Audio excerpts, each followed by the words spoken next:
That that was the Blazers game, numero dos.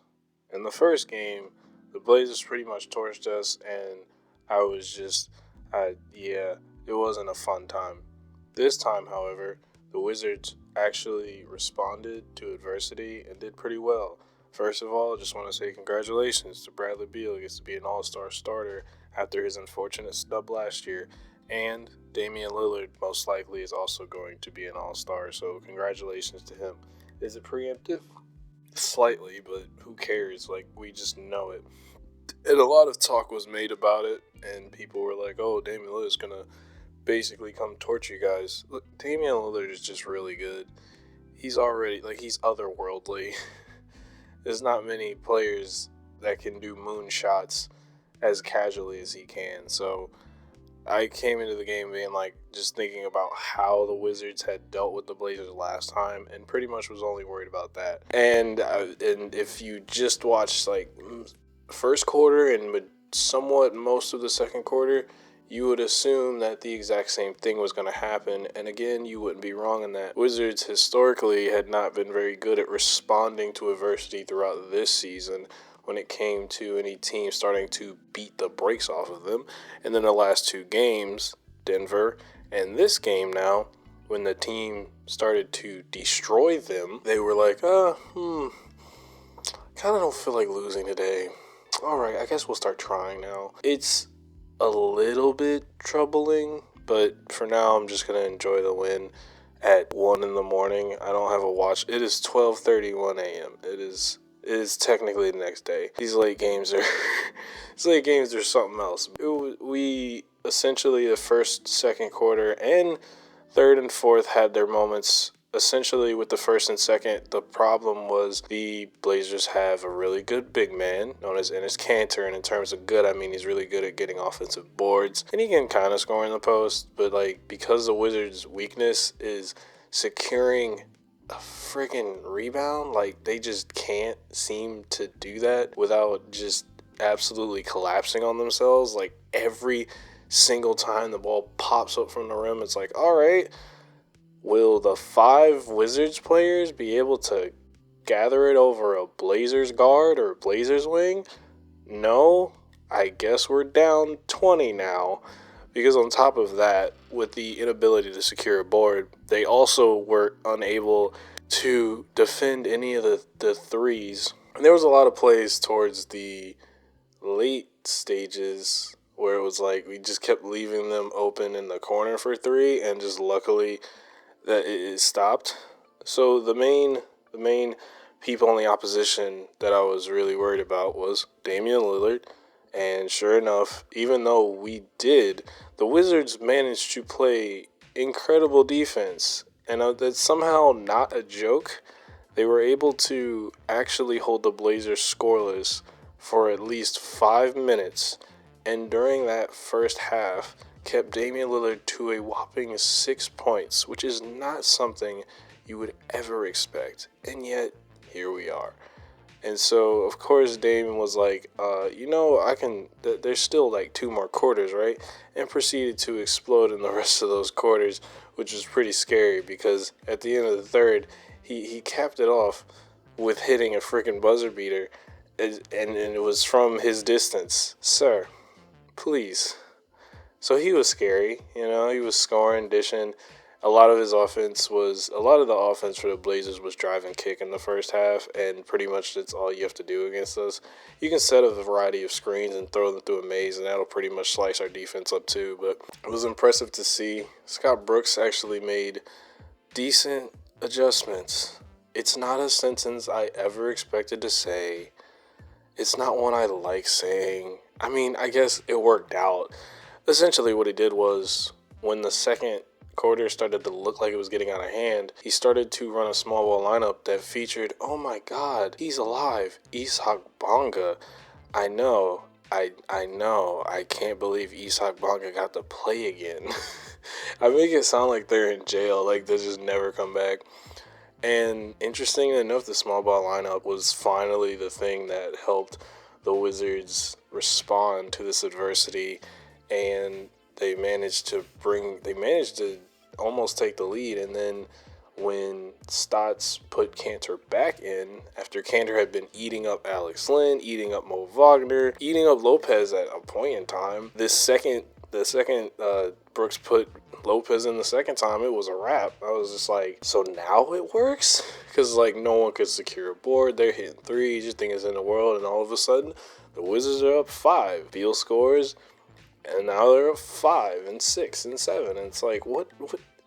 The way that this team responds is pretty good. And like I said, Brooks made decent adjustments that actually helped the Wizards win the game. For once, I can say that the team wasn't playing defense against their own coach, which is crazy to think about. It's not something I often consider. The other people I was scared of, other than Damian Lillard and his moonshots, was Enes Kanter, who probably got double-digit boards. But Robin Lopez actually responded with his own double-double, so that was cool.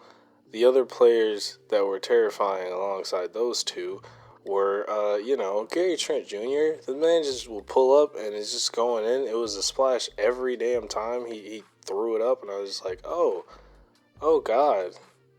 I started having flashbacks to the first Blazers game, and it was just pain. It's pain. And every time he shot, I was just like, it's going in. And like I said, if it wasn't him, there was also Derrick Jones Jr., who was doing things and getting boards. And then Melo started splashing. I was like, please, God, no. But the people who helped the Wizards win this game, who I should talk about, Westbrook. Wow. This is the first time. I think this is the first game where he was shooting, and I was just like, you know what? Just go ahead. And it wasn't sort of a malignant or just a depression, the depressingly accepting that he's just going to shoot whenever he wants. His shot was good. The timing was on point because he was mixing it up with playmaking and attacking the rim, and it wasn't this sort of predictable, like, just give Russ the ball and everybody sort of clear out. It was Russ passing up jumpers at points and finding guys. Started out with Mo Wagner, found Rui a couple times, then Garrison. Then he's finding Davis in the clutch, finding Beal, finding Neto at one point, finding all these guys, and still doing, like, this is the Russ. If this is the Russ, then again, it's like, this is what helps Shepherd justify the Wall trade as best he can, because if it's working on a basketball end, then it's less painful for everyone involved. Westbrook, probably his best game. He and Beal combined for 60 points, which is not something I ever expected to be saying, just given how Westbrook was shooting, and even his finishing at the rim was had been lacking. This was very good. He was absolutely exceptional. There was really nothing wrong with his game except, like, of course he's gonna take those shots. This game he couldn't miss. Mans was like 6 for 8 at one point, and then he was hit. He buried one to put us up. Now if he's missing all of these shots, obviously way different story, and we probably lose. But the balance of playmaking and scoring and attacking made it more bearable, as well as the fact that, like, everyone else was still going and it wasn't this predictable offense. You know this guy. I just talked about him. I said he was an all-star starter. Bradley freaking Beal doing his thing. Scoring, like, what is that? Oh, look at that number. A bunch of points per usual. And also finding guys in the pick and roll. That's become a new thing for him. He's been finding Lopez and Alex Lynn and Mo Wagner at certain points in games in the pick and roll. So that's a fun new wrinkle in his game, on top of the 50,000 other ways that he can score his self. So he was phenomenal per usual. Him and Dame had more of a battle, I guess you could say, than him and Russ did. Although Russ did play some decent defense towards the end, which was good. Bertans is someone who you would be like, well, wait, he only was like 3 for 8. He was 3 for 8 from the 3-point line. A lot of his shots were short, but the 2 that he did hit were pretty darn timely. He hit one when the game got really close in the fourth, because it was close throughout, and the calls were sort of really sort of ticky-tacky back and forth. There were bad calls on both sides. It was a weird game, kind of. But beyond that, his threes were timely. He didn't clank enough where it was like, okay, good God. I mean, he was missing a lot, and way quieter than the explosion he had about just 2-3 nights ago. So that part was a little disappointing, but good to see him hitting them in the clutch. Because if he didn't, different story. And I like this story, where the Wizards are on a 4-game winning streak. Rui Hachimura did a really great job of being aggressive when he did get the ball, and he helped seal the game as well with a couple of timely scores. And he had some good defense on these switches. Like I said, him and Denny on switches are pretty much the only people I want to see on switches. I know Russ and Beal do it at times when they get caught in a screen, but like I said, I'd rather see Rui. But Rui was like one of the main people on catching all these switches and stuff. Neto had a couple moments. Denny, as far as Denny goes, I think it's going to be a little bit contentious as far as like how fans see it with how he's with where he is and on the bench and stuff like that. I don't know why he got yanked, but he did play in the fourth. He did have more minutes and stuff. He got yanked at one point and then he just didn't come back for a while, so it was like, what? As well as Matthews. I don't think Matthews played much of this second half.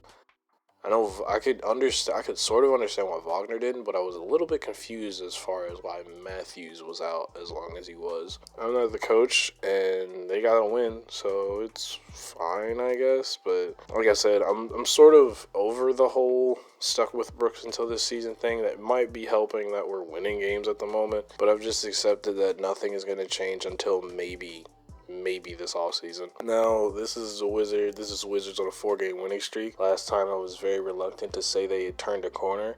I am still considerably reluctant to say they have turned a corner, only because it's really hard to discern that, given that we have been consistently bad and this seems to be an uptick. But if they can sort of come out differently in these first quarters, it would go a long way in establishing that confidence. Of course, for them as a team, there's nothing better than getting wins and being able to come back from that adversity.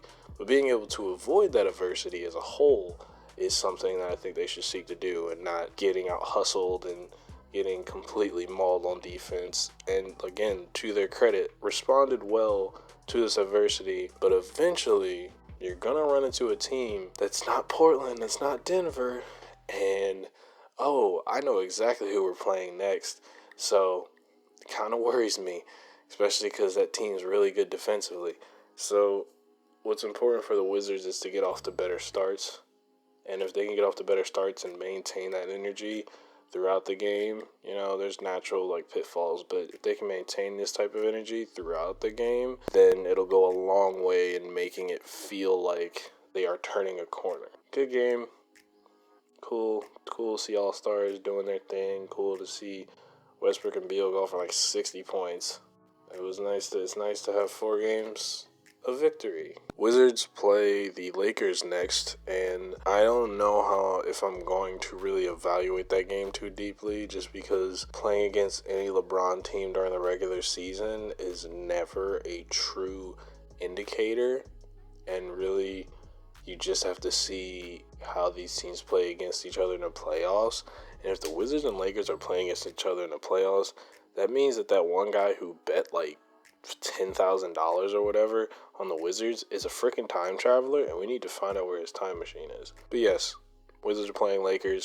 I'm not really putting too much stock in it if we win or lose, just because the Lakers are the Lakers. Maybe with the Clippers I'm putting a little bit more stock, but right now on this West Coast road trip, so far just against West Coast teams at the moment, it's been good. Let's see if we can keep it going against the Lakers. Well, this guy says, I'm not sure I've ever seen a wizard try to swim. I don't think Gandalf or Harry Potter are exactly aquatic fanatics, but I'm certain that you could probably do a spell to just walk on water.